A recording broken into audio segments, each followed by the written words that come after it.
اللہ ताला के करीब कैसे रहा जाए, अल्लाह ताला के करीब होने के कौन कौन से तरीके हैं। बिस्मिल्लाहिर्रहमानिर्रहीम, अस्सलाम वालेकुम। तो आज हम इस वीडियो में जानेंगे कि हम कौन कौन से अमल कर सकते हैं जिनकी वजह से हम अल्लाह की खुशनुदी हासिल कर सकते हैं। करनी भी क्यों नहीं चाहिए, हम अपने ऊपर ही नज़र डाल के देखें कि अल्लाह की कौन कौन सी नियामत का हम शुक्र अदा कर सकते हैं। मैं तो कहती हूँ कि आप अपने आप को देखें, अगर आपको एक आँख ही ना अल्लाह ताला ने दी हुई हो तो आपकी ज़िंदगी कैसी हो। अल्लाह का कितना बड़ा एहसान है हम पे कि अल्लाह ने हमें इतनी सारी नियामतें दी हैं, लेकिन फिर भी हम अल्लाह का शुक्र अदा नहीं करते। हमारे दिल दिमाग में 24 घंटे यही बात होती है, हमें फ़लाँ चीज़ नहीं मिली, फ़लाँ नहीं मिली। क्या हमने कभी अपने आप को ये देखा है कि अल्लाह ताला ने हमें दिया क्या क्या है। हमने अल्लाह ताला की कितनी नियामतों को लेके हमने कभी अल्लाह का शुक्र ही नहीं अदा किया। हमें अगर इनमें से एक भी ना मिली होती, एक तो क्या, मैं तो कहती हूँ अगर 0.1% भी वो चीज़ हमारे पास ना होती तो हमारा हाल क्या होता। हमें अपने आप को देखना चाहिए और अल्लाह का शुक्र अदा करना चाहिए हर पल, उठते बैठते। अल्लाह ताला से दुआ करते रहें, अल्लाह की ज़ात पे यकीन बढ़ता है। अल्लाह को पुकारते रहने से अल्लाह से ताल्लुक़ बढ़ता है, इससे मोहब्बत बढ़ती है, इससे कुर्ब बढ़ता है। कुरान मजीद में इरशाद है, सूरत मोमिन आयत नंबर 60 में अल्लाह ताला फरमाता है, और तुम्हारे रब ने फरमाया है कि मुझे पुकारो, मैं तुम्हारी दुआ कबूल करूँगा। अब हम बहुत सारी दुआएं करते हैं और हम ये शिकायत करते हैं कि हमारी फ़लाँ दुआ कबूल नहीं हुई, फ़लाँ हमने मांगी थी, फ़लाँ चीज़ नहीं मिली। हमें नहीं पता है कि अल्लाह ताला ने उस दुआ के बदले में हमें कौन सी नियामत दे दी है। अल्लाह ताला अगर दुआओं में थोड़ा सा वक्त लगाता है तो वो हमारे लिए बेहतर है। अल्लाह ताला हमारे सब्र को आजमाता है। अल्लाह ताला देखता है कि हम लोगों का कितना यकीन है अल्लाह के ऊपर, क्योंकि हमने तो दुआ नहीं की थी कि अल्लाह हमें आँख दे, नाक दे, कान दे, हमें इतनी अच्छी मेमोरी दे, हमें याद करने की इतनी ताकत रहती है, हमें पुराने से पुरानी चीज़ें याद रहती हैं, तभी तो हम लाइफ में आगे बढ़ पाते हैं। तो ये तो हमें बिना मांगे चीज़ें मिली हुई हैं, हमें अच्छा फ्यूचर मिला हुआ है। तो अगर कोई छोटी सी चीज़ जो अल्लाह ताला थोड़ी सी देर कर देते तो हमें शिकायतें बिल्कुल भी नहीं करनी चाहिए, बल्कि उसमें भी अल्लाह से दुआ करनी चाहिए कि ऐ अल्लाह ताला हमारे सब्र को टूटने मत देना, हमें जितना हो सके उतना सब्र देना। हज़रत उमर बिन खिताब रदी अल्लाह ताला अन्हो फरमाते थे कि मुझे इसकी फ़िक्र रहती है कि मुझे दुआ करने का एहतमाम हो जाए, दुआ करने की तौफीक मिल जाए। मुझे इसकी परवाह नहीं होती कि दुआ कबूल होगी या नहीं होगी। अल्लाह ताला अगर यहाँ पे हमारे लिए वो दुआ कबूल नहीं कर रहे हैं तो इसमें भी बहुत सारी हिकमतें हैं। देखो, हमें नहीं पता कि कौन सी दुआ जो हम कर रहे हैं वो हमारे हक़ में बेहतर है। जो चीज़ हम मांग रहे हैं वो अभी के लिए तो हमें लग रहा है कि नहीं, सब कुछ ठीक है, ये हमारे लिए बेहतर है, ये हम अल्लाह से मांगें, अल्लाह ताला हमें दे, लेकिन बाद में उस चीज़ का क्या रिज़ल्ट मिलेगा वो हमें नहीं पता। अल्लाह ताला बेहतर जानते हैं कि कौन सी चीज़ हमारे लिए बेहतर है और कौन सी नहीं है। आप खुद सोचें, हम एक छोटा सा प्रोग्राम लिखते हैं तो हम सोचते हैं कि हाँ ये वाली चीज़ यहाँ पे सेट होनी चाहिए तो अच्छी से, अगर कोई और बंदा उसको देखेगा तो उसको समझ नहीं आती। इसी तरह अल्लाह ने हमें बनाया है तो अल्लाह को बेहतर पता है कि हमारे लिए कौन सी चीज़ सही है और कौन सी नहीं है।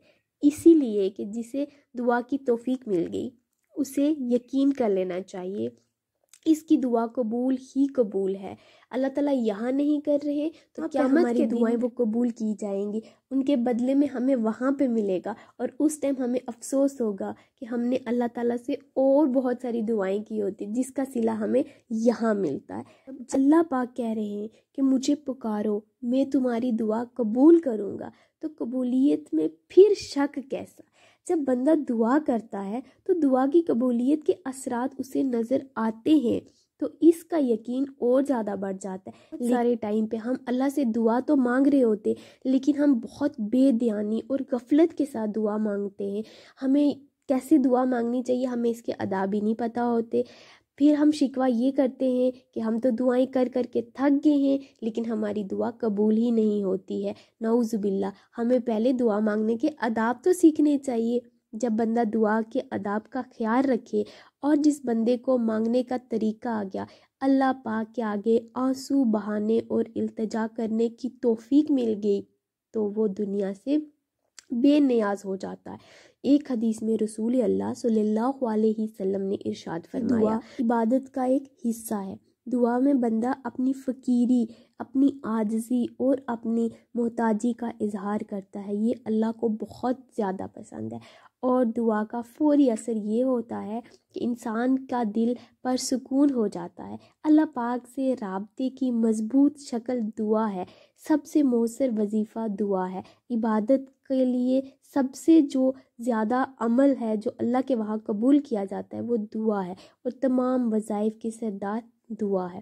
کتنے ہی لوگ ایسے ہیں جنہیں دعا مانگنے کی توفیق ہی نہیں ملتی ہے، اور جسے دعا مانگنے اور اللہ کے آگے آنسو بہانے کی توفیق مل جائے وہ اللہ کا مقرب ہو جاتا ہے اور اللہ کا محبوب بندہ بن جاتا ہے۔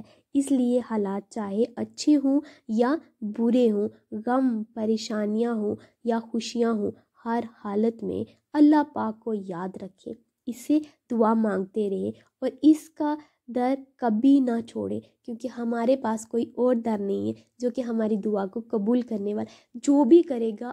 بہت سارے لوگ ایسے بھی میں نے دیکھے ہیں جو اللہ سے ہمیشہ ناشکری کرتے ہیں، ناشکری کے الفاظ بولتے ہیں۔ وہ یہ کہ ہم نے یہ دعا مانگی تھی نہیں قبول ہوئی، تو ناشکری کے الفاظ تو نہ بولے نا۔ آپ کو کیا پتہ کہ اللہ تعالیٰ اگر وہ چیز دے دیتے ابھی تو بعد میں اس کی اہمیت آپ کے لیے کیا رہتی، بالکل کم ہو جاتی۔ اب اللہ بہتر جانتا ہے وہ آپ کو اس دنیا میں وہ چیز دے گا یا وہ اگلی دنیا میں دے گا۔ تو ہمیں اللہ سے محبت ہونی چاہیے۔ اگر ایک ماں اپنے بچے سے محبت کرتی ہے تو کیا وہ کوئی چیز نہیں دیتی ہے؟ بٹ اس کو یہ بھی پتہ ہوتا ہے نا کہ اگر یہ چاقو مانگ رہا ہے تو میں اس کو چاقو دوں گی تو یہ اپنے ہاتھ کاٹ دے گا۔ تو کیا وہ بچے سے محبت نہیں کرتی؟ اللہ تو ہمیں 99 گنا ایک ماں سے زیادہ محبت کرنے والا ہے، تو وہ یہ کیسے چاہے گا کہ ہم جو مانگ رہے ہیں وہ نہ ملے؟ تو اس کے لیے میں نے بہت پیاری اگزامپل آپ کو ایک ماں کی دے دی ہے۔ آپ یہیں سے سوچیں، بچے کو نہیں پتہ ہے کہ وہ اس کے لیے صحیح ہے یا نہیں ہے، لیکن بچے کو یہ لگ رہا ہے کہ ماں مجھے یہ چیز نہیں دے رہی ہے، ماں مجھ سے محبت ہی نہیں کرتی، بلکہ ایسا بالکل بھی نہیں ہے۔ ماں اس سے بہت زیادہ محبت کرتی ہے، اسی لیے وہ چاقو اس کو نہیں دے رہی ہے۔ اس کو پتہ ہے کہ اگر میں نے اس کو چاقو دیا تو یہ اپنا ہاتھ کاٹے گا، اس کو تکلیف ہوگی۔ اسی طرح سے اللہ تعالیٰ بہتر جانتے ہیں کہ ہمارے لیے کیا بہتر ہے۔ دعا مانگنے کے بعد یا کوئی بھی نیک عمل کرنے کے بعد اللہ پاک کا شکر ضرور ادا کریں کہ اللہ پاک نے مجھے نیکی کرنے کی توفیق عطا فرمائی ہے۔ اللہ پاک ہمیں دعا مانگنے کی توفیق عطا فرمائے، آمین ثم آمین۔